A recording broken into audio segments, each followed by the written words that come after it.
శీతాకాలపు సాయంత్రం. చలిగాలులు ఒళ్లంతా వణికిస్తున్నాయి. అడవి మార్గంలో ఉన్న తమ సొంత గ్రామానికి కాలేజీ సెలవుల్లో వెళ్తున్నారు కార్తీక్ మరియు అజయ్. చుట్టూ దట్టమైన మంచు. దారి సరిగ్గా కనిపించడం లేదు. ఒరే కార్తీక్, ఈ మంచులో అసలు దారి కూడా కనిపించడం లేదురా. ఇంకెంత దూరం? మరో గంట పడుతుంది, కాని అప్పటికి చీకటి పడిపోతుంది. ఆగు, అటు చూడు, అక్కడేదో వెలుగు కనిపిస్తోంది. వారు అటువైపు వెళ్లగా అక్కడ రాళ్ల మధ్య ఒక వింతైన గుహ కనిపించింది. లోపల నుండి నీలిరంగు కాంతి వస్తోంది. బయట విపరీతమైన చలి ఉండడంతో వారు వెచ్చదనం కోసం లోపలికి వెళ్తారు. ఇదేంటి కార్తీక్, బయటంత చలి ఉంటే లోపలింత వెచ్చగా ఉంది. ఈ గోడల మీద బొమ్మలు కదులుతున్నట్టు ఉన్నాయి. నిజమేరా, ఇది సాధారణమైన గుహలా లేదు, ఏదో మాయాలోకంలా ఉంది. ఆ రాత్రి వారు అక్కడ సేదతీరి మరుసటి రోజు ఉదయాన్నే తమ గ్రామానికి వెళ్ళిపోతారు. సెలవులు ముగిశాయి. తిరిగి కాలేజీకి వెళ్లే సమయం వచ్చింది. అదే దారిలో వెళ్తుంటే వారికి ఆ గుహ కనిపించలేదు. అజయ్, ఇక్కడే కదా ఆ గుహ ఉండాలి, ఏమైపోయింది? అవునరా, నేను కూడా అదే వెతుకుతున్నాను. ఇక్కడ అసలు గుహ ఉన్న గుర్తే లేదు. కేవలం పెద్ద పెద్ద రాళ్లు మాత్రమే ఉన్నాయి. మనకేమైనా భ్రమ కలిగిందా? అసాధ్యం. మన ఇద్దరికీ ఒకేసారి భ్రమ కలగదు కదా. ఆ రాత్రి మనం అనుభవించిన వెచ్చదనం నిజం. అక్కడేదో రహస్యం ఉంది. వారు కాలేజీకి వెళ్లడం ఆపి ఆ ప్రాంతాన్ని జల్లెడపట్టారు. సాయంత్రం అవుతుండగా మళ్లీ మంచు కురవడం మొదలైంది. ఒక్కసారిగా ఆ చలిగాలిలో మళ్లీ అదే నీలిరంగు కాంతి వెరిసింది. అదిగో, అచ్చు అలాగే ఉంది. రా వెళదాం. వారు లోపలికి వెళ్లగానే గుహముఖద్వారం మాయమైపోయింది. లోపల ఒక వృద్ధుడు మెరుస్తున్న దుస్తులతో కనిపించాడు. ఈ మాయాగుహ కేవలం హృదయంలో స్వచ్ఛత ఉన్నవారికి, అది కూడా శీతాకాలపు మంచు కురిసే సమయంలోనే కనిపిస్తుంది. మీరిక్కడ దేనికోసం వచ్చారు? మేము ఈ రహస్యమేంటో తెలుసుకోవాలనొచ్చాం. ఇది కాలానికి అవతలి ప్రపంచం. ఇక్కడ 1 గంట గడిపితే బయట ప్రపంచంలో 1 సంవత్సరం గడిచిపోతుంది. మీరిక్కడే ఉండిపోవాలనుకుంటున్నారా, లేదా తిరిగి వెళ్తారా? ఒరే కార్తీక్, ఇక్కడ అద్భుతంగా ఉంది, కాని మనవాళ్లు మనకోసం వెతుకుతారు. మనం వెనక్కి వెళ్లడమే మంచిది. కాని వారు వెనుతిరిగేలోపు ఆ గుహలో ఉన్న మాయాశక్తులు వారిని మరేదో వింతలోకానికి తీసుకెళ్లడం మొదలుపెట్టాయి. చుట్టూ ఉన్న మంచుగడ్డలు వజ్రాల్లా మెరుస్తూ గాలిలో తేలుతున్నాయి. ఆ అద్భుతాన్ని చూస్తూ వారు మైమరిచిపోయారు. కార్తీక్, ఇక్కడ చూడు. ఈ మంచు ముక్కలు గాలిలో అతుకుపోయినట్టున్నాయి. నేను వీటిని తాకితే అవి కదలడం లేదు. అంటే ఇక్కడ కాలం ఆగిపోయిందన్నమాట. ఆ వృద్ధుడు చెప్పింది నిజమే. ఇక్కడ ప్రతిదీ మాయాజాలం. వారు ముందుకు నడుస్తుండగా ఒక పెద్ద మంచు కొలను కనిపించింది. ఆ కొలను మధ్యలో ఒక అందమైన స్త్రీ ఆకారం నీటిపై నడుస్తూ కనిపించింది. ఆమె చుట్టూ తెల్లటి పక్షులు ఎగురుతున్నాయి, కాని వాటికి రెక్కలు లేవు. అవి కేవలం కాంతితో నిర్మించబడ్డాయి. ఆమె వారి దగ్గరకు రాగానే చుట్టూ ఉన్న గాలి మరింత చల్లబడింది. ఆమె ఈ మాయాగుహకు కాపలాదారు. ఈ లోకంలోకి మనుషులు రావడం నిషేధం. కాని మీరు శీతాకాలపు చలిని భరించి అన్వేషణతో ఇక్కడికొచ్చారు. మీకు ఏం కావాలి? మేము కేవలం ఈ అద్భుతాన్ని చూడాలనొచ్చాం. మాకు ఎవరికీ హాని చేసే ఉద్దేశం లేదు. అయితే ఒక హెచ్చరిక. ఈ గుహలో మీరు ఏ వస్తువును తాకినా మీ జ్ఞాపకాల్లో ఒకటి మాయమైపోతుంది.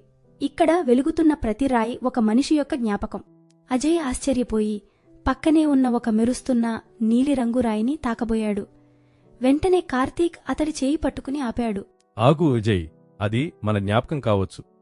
దాన్ని తాకితే మన ఇంటి గురించి లేదా మన స్నేహం గురించి మర్చిపోయే ప్రమాదం ఉంది. అకస్మాత్తుగా గుహలో ప్రకంపనలు మొదలయ్యాయి. దూరంగా ఒక పెద్ద మంచు రాక్షసుడు నిద్రలేవడం వారు గమనించారు.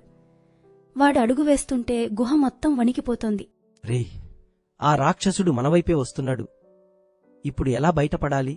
వృద్ధుడు మళ్లీ ప్రత్యక్షమయ్యాడు. మీరు వచ్చిన దారి వెతకకండి. మీ మనసులో ఏది బలంగా ఉందో అది తలుచుకోండి. ఈ గుహ కేవలం మీ ఆలోచనల ప్రతిబింబం మాత్రమే. కార్తీక్ కళ్ళు మూసుకుని తన గ్రామం, తన తల్లిదండ్రులు మరియు కాలేజీ రోజులను బలంగా గుర్తు తెచ్చుకున్నాడు.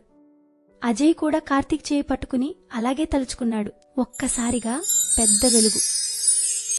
వారు కళ్ళు తెరిచి చూసేసరికి వారు అడవిదారిలో మంచులో పడి ఉన్నారు.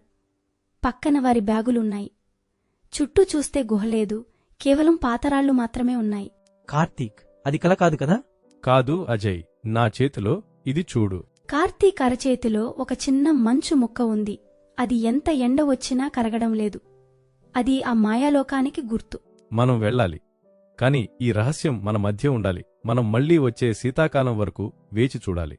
వారు నెమ్మదిగా కాలేజీ వైపు నడక సాగించారు. కాని ఆ మంచు ముక్క వారి జేబులో వెచ్చగా మెరుస్తూనే ఉంది. అజయ్ ఇంకా కార్తీక కాలేజీకు తిరిగి వెళ్లారు. కొద్ది రోజులు గడిచాయి. కాని ఆ మంచు ముక్కలో ఎలాంటి మార్పు లేదు. కాలాలు మారుతున్నా ఆ మంచు ముక్కు మాత్రం కరగడం లేదు. అది గమనిస్తున్న కార్తీక్కి మాత్రం ఆ గుహ గురించి ఆలోచనలు ఎక్కువవుతున్నాయి. అదే కుతూహలంతో ఆ గుహ గురించి తెలుసుకోవడానికి ప్రయత్నించాడు. ఊర్లో జనాల దగ్గర ఆ గుహ గురించి తెలుసుకోవడానికి ప్రయత్నించాడు. కాని ఎవరికీ ఆ గుహ గురించి తెలియదు. అలా ఒకరోజు ఒక ముసలి తాతను కలిశాడు. ఆయనను గుహ గురించి ప్రశ్నించాడు. అతను ఊరి చివర ఉన్న గ్రంథాలయంలో ఊరి గురించి ఎవ్వరికీ తెలియని రహస్యాలు అందులో ఉన్నాయి అని చెప్పాడు. కార్తీక్ ఆ గ్రంథాలయానికి వెళ్లి అక్కడ ఊరికి సంబంధించిన పుస్తకాలను వెతకడం మొదలుపెట్టాడు. అయితే గ్రంథాలయం మొత్తం వెతకగా ఒక పాత పెట్టెలో కొన్ని పుస్తకాలుంటాయి. దానిమీద విచిత్రమైన బొమ్మలు చూసి కార్తీక్ అది చదవడం ప్రారంభిస్తాడు. అందులో గుహ గురించి ఎవరికీ తెలియని విషయాలు ఉన్నాయి. ఆ గుహ ఒకప్పుడు రాజ్యం. ఆ రాజ్యం మీద కన్నేసిన కొంతమంది దుష్టులు ఆ రాజ్యాన్ని సొంతం చేసుకోవాలి అని ఆ రాజ్యం మీద దుష్టశక్తులను ప్రయోగించారు. దానివలన ఆ రాజ్యం ఒక మాయ గుహగా మారిపోయింది. కాని ఆ దుష్టశక్తులు కేవలం ఆ రాజ్యం వరకే పరిమితమయ్యాయి. కాలానుసారం అది అడవిగా మారింది. ఆ రాజ్యం యొక్క చరిత్ర కనుమరుగైంది. కాని ఆ గుహ మాత్రం అక్కడే అలానే మిగిలిపోయింది. ఆ గుహ వైపుకు ఎవరు వచ్చినా ఆ గుహలోని దుష్టశక్తులు మాయమాటలు చెప్పి ప్రజలను నమ్మించి వారి జ్ఞాపకాలను తిని జీవిస్తాయి. ఈ కథ విన్న కార్తీక్ అర్థమవుతుంది ప్రజలు ఆపదలో ఉన్నారు అని. ఆ పుస్తకం చదివిన కార్తీక్కి ఆ దుష్టశక్తుల అంతం గురించి తెలుస్తుంది. అది తెలుసుకున్న కార్తీక్ తన కాలేజీలోని సైన్స్ ల్యాబ్లో పంచభూతాలను ఏకం చేసి తన దగ్గరున్న మంచు ముక్కతో ఒకటి చేస్తాడు. మరుసటి ఏడాది శీతాకాలం రానే వచ్చింది. ఆ ఏడాది చలి మునుపటి కంటే చాలా తీవ్రంగా ఉంది. కార్తీక్, అజయ్ తమ చివరి సంవత్సరం పరీక్షలు ముగించుకుని ఆ మాయా గుహ రహస్యాన్ని ఛేదించాలనే పట్టుదలతో మళ్లీ అదే అడవి మార్గంలోకి అడుగుపెట్టారు. కార్తీక్ జేబులో భద్రంగా దాచుకున్న ఆ కరుగని మంచు ముక్క ఒక్కసారిగా వేడెక్కడం మొదలైంది. అది వాళ్లకు దిక్సూచిలా దారి చూపిస్తోంది. రేయ్ కార్తీక్, చూడు, ఆ మంచు ముక్క ఎర్రగా మారుతోంది. మనం సరైన దారిలోనే వెళ్తున్నామా? అవును అజయ్, ఈసారి మనం వెతుక్కుంటూ వెళ్లడం లేదు. ఆ గుహే మనల్ని పిలుస్తోంది. కాని ఈసారి అడవి చాలా భయంకరంగా ఉంది. అడవిలోని చెట్లన్నీ మంచుతో కప్పబడి ఉన్నా వాటి ఆకారాలు వింతగా మనుషులు నిలబడినట్టుగా అనిపిస్తున్నాయి. అకస్మాత్తుగా గాలిలో ఒక కేక వినిపించింది. వారు గతంలో వెళ్లిన చోటికి చేరుకోగానే అక్కడ గుహకు బదులుగా ఒక పెద్ద మంచు గోడ ఉంది. ఆ గోడపై వారిద్దరి చిన్నప్పటి ఫోటోలు ప్రతిబింబంలా కనిపిస్తున్నాయి. ఇదేంటి? మన చిన్నప్పటి విషయాలు ఈ గోడకు ఎలా తెలుసు? ఒక మాయాస్వరం వినిపించింది. లోపలికి వెళ్లాలంటే మీరు మీ జీవితంలోని అత్యంత ప్రియమైన జ్ఞాపకాన్ని ఈ మంచుకు బలివ్వాలి. అప్పుడే ఈ ద్వారం తెరుచుకుంటుంది. వద్దు అజయ్, గతంలో ఆ రాణి చెప్పింది గుర్తుంది కదా, జ్ఞాపకాలు పోతే మనం మనుషులుగా మిగలము. దీని వెనుక ఏదో పెద్ద కుట్ర ఉంది. కార్తీక్ తన దగ్గర ఉన్న ఆ మంచు ముక్కను గట్టిగా పట్టుకుని దాని శక్తిని ఆ గోడపై ప్రయోగించాడు.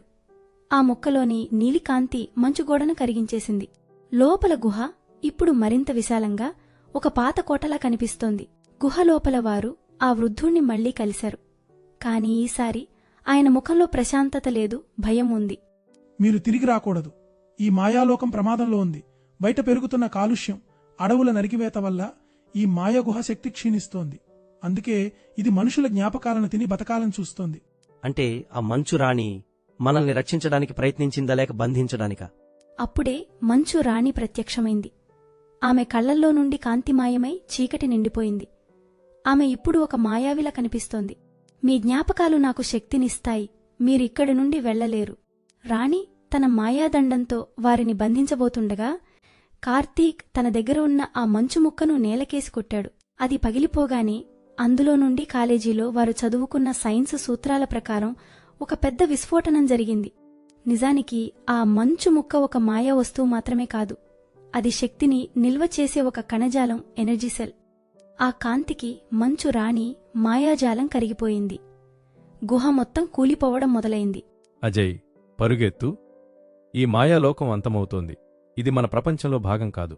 వారు ప్రాణాలకు తెగించి బయటకు దూకేశారు. వారు బయటకు రాగానే ఒక పెద్ద శబ్దం వినిపించింది.